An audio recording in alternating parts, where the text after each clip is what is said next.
로마서 8장 31절에서 39절까지 말씀을 살펴보도록 하겠습니다. 예수님께서 이 땅에 오셔서 메시아로서의 사역을 시작하심으로 이미 하나님의 나라는 시작되었지만 예수님께서 재림하실 때에 하나님의 나라는 완성되기에 아직 이루어지지 않았습니다. 그래서 학자들은 이러한 하나님의 나라를 already but not yet이라고 부르며 이미 시작되었으나 아직 완성은 아니다라고 말하고 있습니다. 시간적 관점에서 하나님의 나라의 임의와 아직 사이에 있는 성도들에게 어떤 일이 일어나고 있을까요? 사탄은 거짓으로 성도들을 미혹하고 정죄하고 고소합니다. 사탄의 정죄에 연약한 성도들은 주눅들거나 위축되어 살아갈 수 있습니다.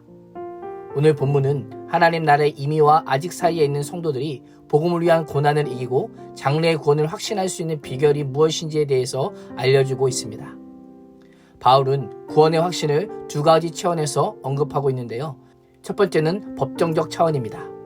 바울은 스스로 질문하고 답하는 방식을 통해 하나님과 예수 그리스도께서 문제 해결의 열쇠임을 알려주고 있습니다. 법정적 차원에서 세 가지 방식으로 접근하는데요. 첫 번째는 성도를 향한 하나님의 은혜입니다. 31절은 만일 하나님이 우리를 위하시면 누가 우리를 대적하리요 라고 선언합니다. 위하시다라는 것은 하나님이 우리를 지키신다면 또는 하나님이 우리 편이시라면 이라고 하는 의미입니다. 천지를 창조하신 하나님이요 만군의 여호와요 만왕의 왕이신 하나님께서 우리 편이기에 누구도 대적할 수 없다고 선포합니다. 사실 하나님과 사단의 싸움은 이미 승부가 난 싸움입니다. 예수 그리스도께서 십자가에서 죽으시고 부활하심으로 죄와 사단과 사망의 권세를 이미 모두 깨뜨리셨습니다. 그렇다면 오늘 우리 앞에 놓인 싸움은 무슨 싸움일까요? 하나님께서 이미 승리하신 싸움을 두려움이 아닌 믿음으로 싸우는 것입니다. 낙심과 원망과 불평과 불순종이 아닌 소망과 감사와 순종으로 싸우는 싸움인 것입니다. 그렇다면 하나님이 우리 편이라고 하는 증거는 무엇일까요? 32절은 하나님께서 가장 아끼는 아들을 죽게 할 정도로 우리를 사랑하시는데 누가 감히 성도를 대적하고 하나님을 대적할 수 있겠습니까? 라고 말씀하고 있습니다. 아들까지 주신 하나님께서 그 아들과 함께 모든 것을 성도에게 기꺼이 은혜로 주실 것이다 라고 선포하는 것입니다. 법정적 차원의 두 번째는 하나님의 전적인 선택입니다. 하나님의 선택은 구원 과정의 시작이요 하나님께서는 아들 예수 그리스도로 십자가에 내어 주심으로 죄인인 우리를 의롭게 하셨습니다. 바울은 하나님께서 의롭다고 택하시고 평가한 우리를 누가 고발할 수 있겠습니까? 라고 묻습니다. 법정적 차원의 세 번째는 예수 그리스도의 구속사역입니다. 예수 그리스도는 우리의 죄에 대한 심판을 받고 대신 십자가에서 죽으시고 부활하셨습니다. 이뿐 아니라 하나님 우편에 계셔서 우리를 위하여 친히 간구하십니다. 예수 그리스도께서는 맡겨진 사역과 사명을 완수하시고 죄와 죽음과 사탄의 통치에 대한 승리를 선포하셨습니다. 이러한 예수 그리스도께서 성도를 위해 하나님 아버지께 중보하고 계신데 누가 우리를 정죄할 수 있겠습니까? 바울은 세 가지 예를 들어 성도의 구원의 법정적 차원에 대해 설명하므로 아무도 우리를 대적하거나 고발할 수 없음을 다시금 선포합니다.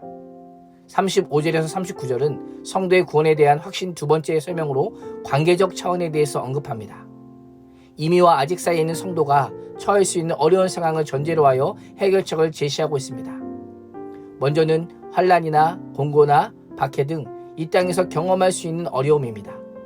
성도는 예수 그리스도의 믿음으로 환난과 곤고와 박해와 기근, 적신과 위험, 칼 앞에 서게 되므로 하나님의 사랑을 의심하게 될 때가 있을 것입니다.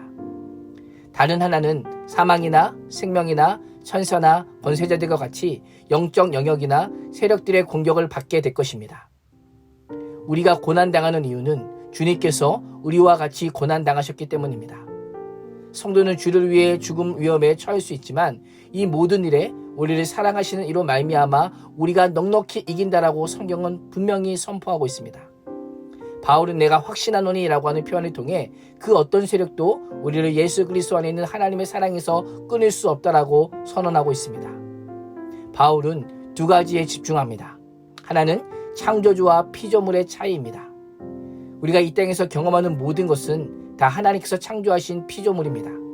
사람보다는 강하지만 창조주 하나님 앞에서 모두 패할 수밖에 없는 것들입니다. 다른 하나는 하나님과 예수 그리스도의 신실한 사랑입니다. 하나님께서 아들 예수 그리스도를 주시기까지 사랑했고 아들 예수 그리스도는 자신의 목숨을 주기까지 성도를 사랑하였습니다. 그 사랑은 언약과 연결되어 있습니다. 언약 백성을 사랑하시고 어떠한 일이 있어도 언약 관계를 깨뜨리지 않고 신실하게 지키시는 하나님의 성실하신 성품과 속성 때문입니다. 우리가 하나님의 사랑과 예수 그리스도의 은혜를 배신하지 않는 한 우리를 향한 하나님과 예수 그리스도의 사랑은 그 누구도 그 무엇도 결코 끊을 수가 없는 것입니다. 이 땅에서 믿음으로 사는 동안 여러 가지 어려움을 겪게 될 것입니다. 어떤 어려움과 고난과 환난 속에서도 그 무엇으로도 멈출 수 없는 하나님의 사랑, 예수 그리스도의 사랑이 우리와 함께하고 있음을 믿으며 날마다 반드시 승리하는 그리스도인이 되시기를 주님의 이름으로 축복합니다. 기도하겠습니다. 하나님, 오늘도 우리를 붙드시고 이끄시고 인도하시는 끊을 수 없는 하나님의 사랑 안에 살게 하심에 진심으로 감사드립니다. 우리의 연약함과 제약으로 인해 다른 이들이 나를 고발하거나 스스로 정죄하려 할 때도 그 어떤 것도 우리 주 그리스도 안에 있는 하나님의 사랑 안에서 결코 끊을 수 없음을 믿음으로 선포하게 해주시고 네가 신 하나님의 손 안에서 평안을 누리는 삶을 살게 하여 주시옵소서. 예수님의 이름으로 기도합니다. 아멘.